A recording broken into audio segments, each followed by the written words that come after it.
Halo Sobat Kimia, bertemu kembali dengan Mas Han ya. Pada kesempatan kali ini Mas Han akan membahas tuntas tipe soal stoikiometri, mulai dari kelimpahan isotop, konsep mol, rumus empiris dan rumus molekul, senyawa hidrat, reaksi pembatas, dan aplikasi dari hukum dasar kimia. Yuk simak videonya dari awal sampai akhir supaya kalian bisa memahami materi soal-soal di stoikiometri.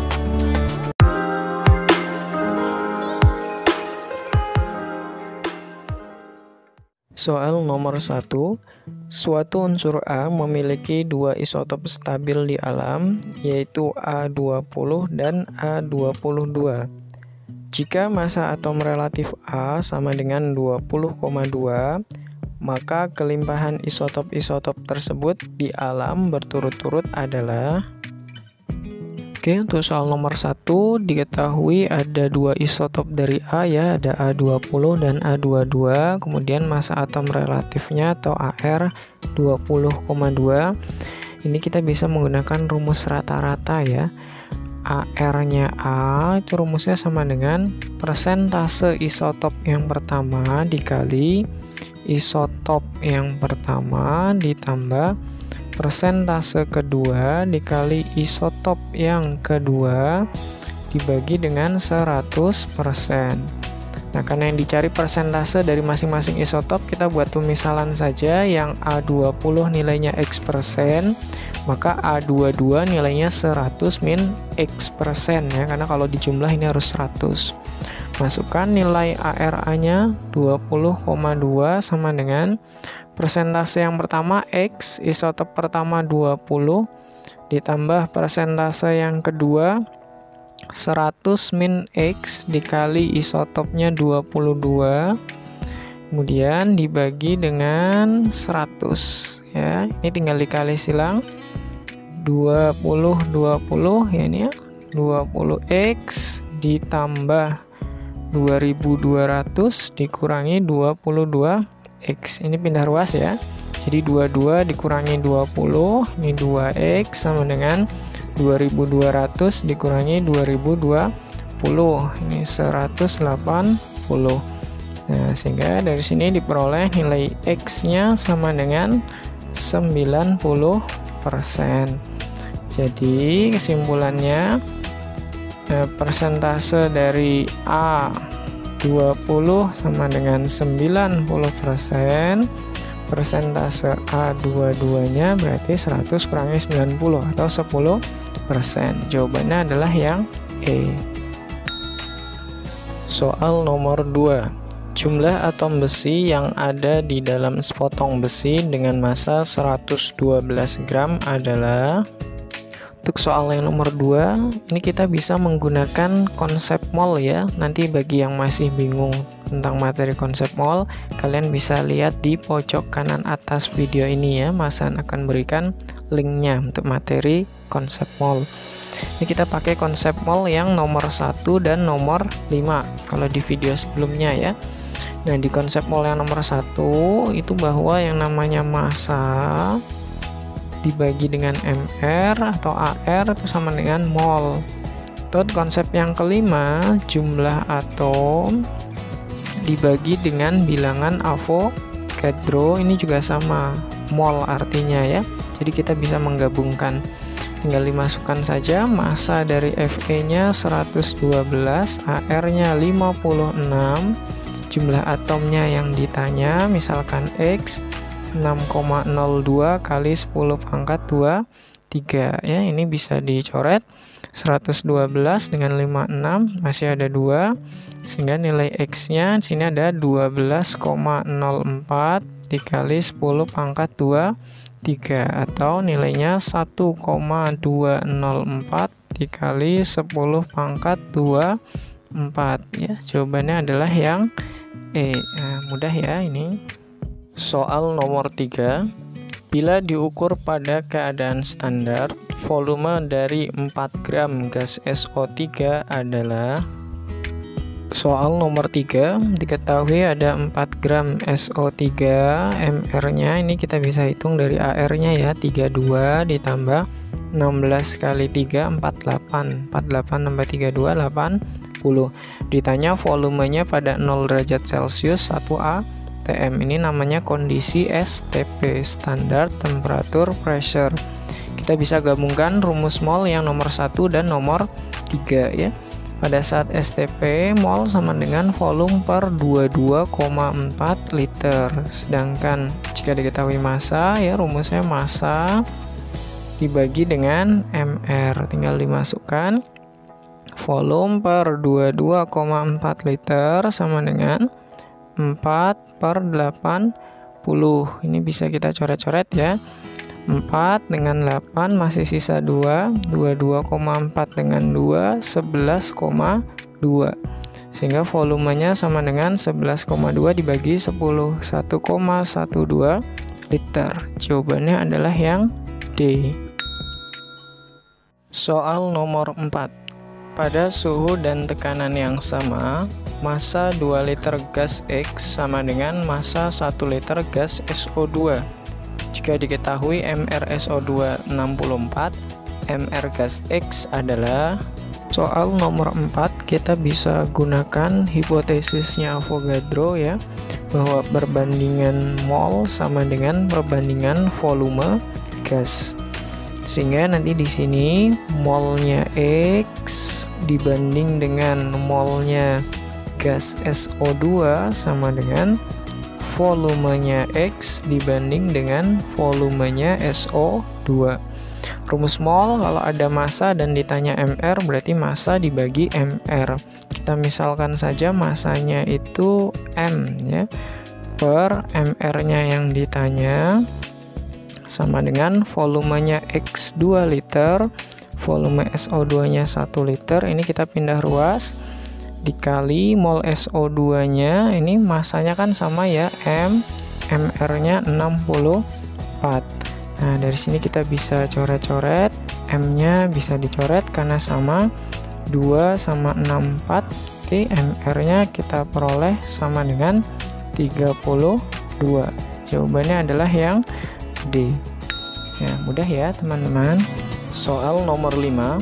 Unsur Fe dapat membentuk oksida yang mengandung 30% massa oksigen.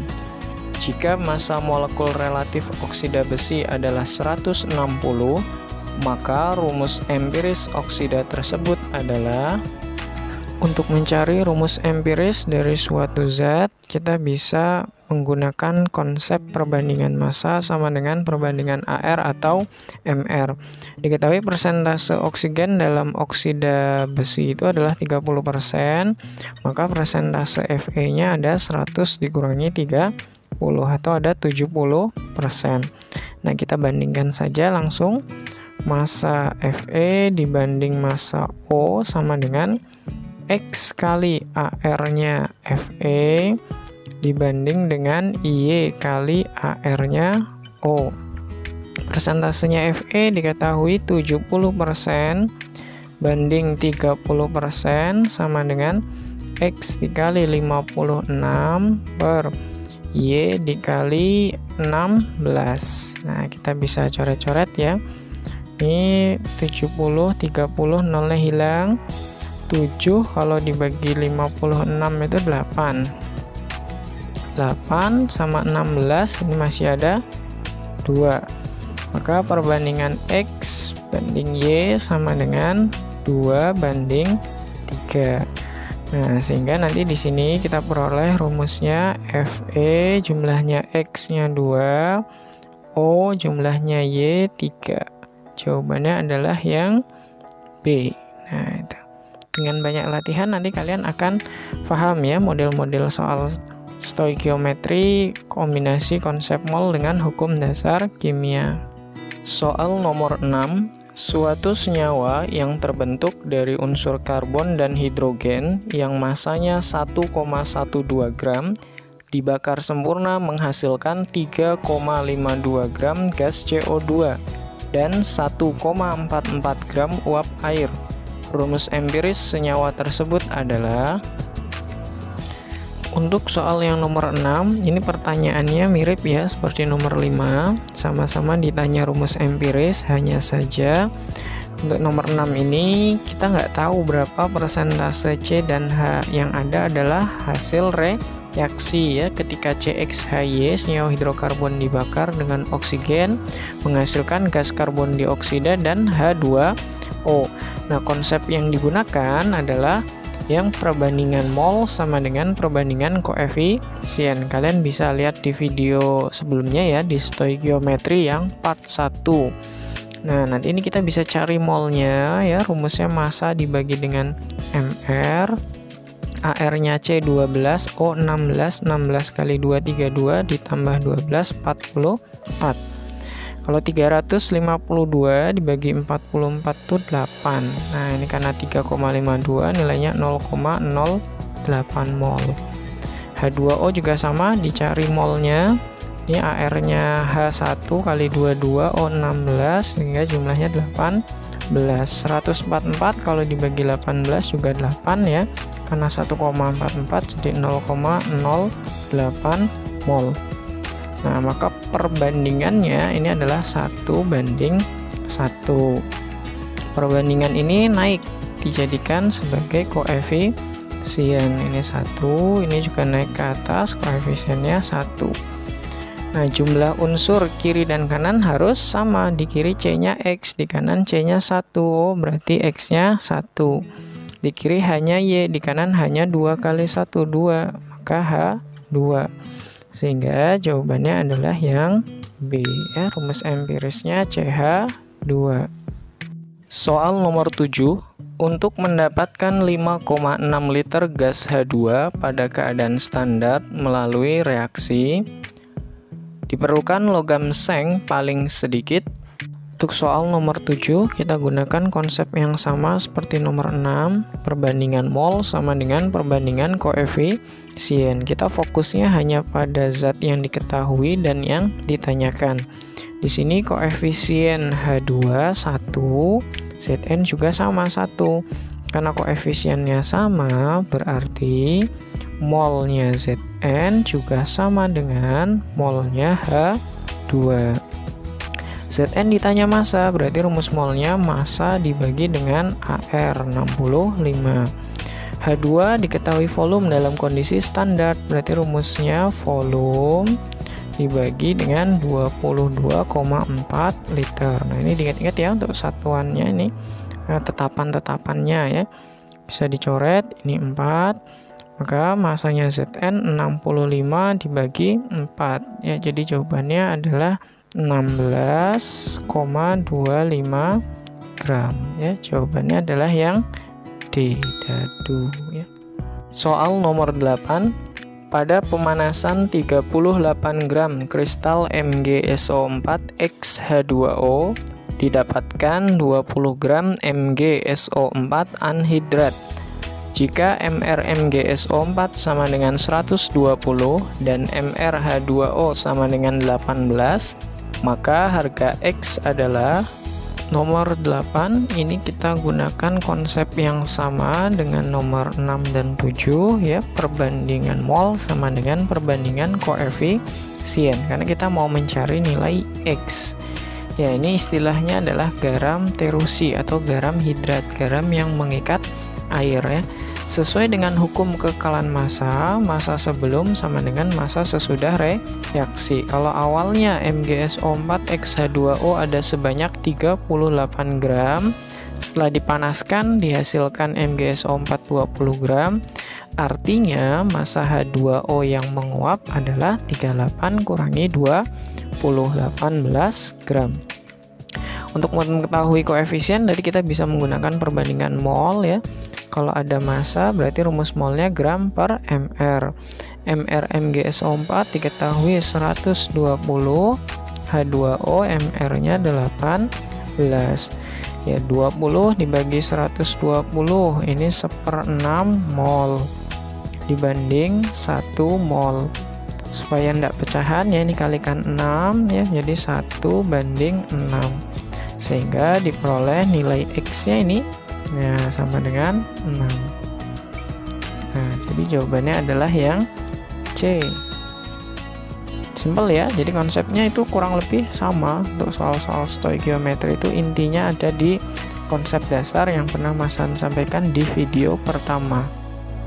Soal nomor 9, sebanyak 4,8 gram logam magnesium bereaksi dengan 1 liter larutan HCl 0,5 molar. Reaksinya diketahui sebagai berikut. Volume gas hidrogen yang dihasilkan pada 0 derajat Celcius dan tekanan 1 atm adalah... Yuk, untuk nomor 9, ini adalah konsep tentang reaksi pembatas. Jadi dalam stoikiometri, kalau ada reaksi, pastikan dulu nih reaksinya setara. Kalau ada koefisien, biasanya sudah setara ya. Selanjutnya, ubah semua data yang ada di soal menjadi mol. Kalau ada massa sama AR, berarti rumus molnya gram per AR. Nah, 48 dibagi 24 itu 2. Kalau 4,8 berarti 0,2 mol. Nah, sedangkan HCl ini ada konsentrasi dan volume. Rumus molnya molaritas kali volume, M kali V. Ini 0,5 mol. Nah, hati-hati. 0,2 mol ini untuk satu koefisien nilainya. Sedangkan HCl 0,5 ini untuk 2 koefisien. Artinya, setiap satu koefisien HCl nilainya 0,25 mol. Nah, kalau ada lebih dari 1 mol diketahui di soal, ya sobat kimia nanti bisa perhatikan mana yang nilainya lebih kecil untuk setiap satu koefisien, 0,2 atau 0,25. Nah, yang lebih kecil adalah yang 0,2. Sehingga nanti dalam membuat perbandingan mol sama dengan perbandingan koefisien digunakan yang lebih kecil, atau istilahnya ini adalah reaksi pembatas. Nah, ini dijadikan sebagai patokan pembatas. Nah, H2 di sini koefisiennya juga 1, berarti molnya 0,2 mol. Kalau ditanya volume dalam kondisi STP, kita bisa balik rumus. Volume sama dengan mol dikali 22,4 liter ya. Di 0,2 dikali 22,4 liter sama dengan 4,48 liter ya. Jawabannya adalah yang D ya jawabannya. Soal nomor 10. Sebanyak 50 ml larutan CaCl2 0,1 molar bereaksi dengan 50 ml larutan Na2CO3 0,2 molar mengikuti reaksi berikut. Massa endapan CaCO3 yang dihasilkan adalah... Untuk soal nomor 10 ini sama persis seperti nomor 9 ya. Kalau ada reaksi dipastikan ini sudah setara. Ini kebetulan sudah setara ya reaksinya. Selanjutnya ubah semua data yang ada menjadi mol. Ada konsentrasi sama volume, ini bisa dikalikan. Kan ini volumenya mililiter, maka kita peroleh satuannya bukan mol tapi milimol. Ini juga sama, dikalikan 10 milimol. Dilihat koefisiennya ini sama ya, satu koefisien semua, sehingga bisa langsung kita cari reaksi pembatasnya mana yang lebih kecil. Ya, yang lebih kecil adalah yang 5 milimol. Ditanya massa CaCO3. CaCO3 koefisiennya juga 1, berarti molnya ini 5 milimol. Atau kalau dijadikan mol dibagi 1000, 5 kali 10 pangkat min 3 mol. Ketika ditanyakan massa, ini rumusnya mol dikali mR dari CaCO3. Molnya 5 kali 10 pangkat min 3. Sedangkan mR-nya 40 tambah 12, 52, 16 kali 3, 48. 52 tambah 48, 100. 10 pangkat min 3 dikali 100, jawabannya 0,5 gram ya. Jawabannya adalah yang B. Udah ya untuk teman-teman semua. Nah, jadi seperti itu cara menyelesaikan soal-soal stoikiometri atau konsep mol. Ya, itu tadi pembahasan soal-soal tentang materi stoikiometri. Kalau kalian ada pertanyaan, silahkan komen di kolom komentar. Kalau teman-teman suka dengan video kali ini, silahkan like videonya, dan juga jangan lupa subscribe serta share ke teman-teman yang lain. Terima kasih sudah menyaksikan video kali ini.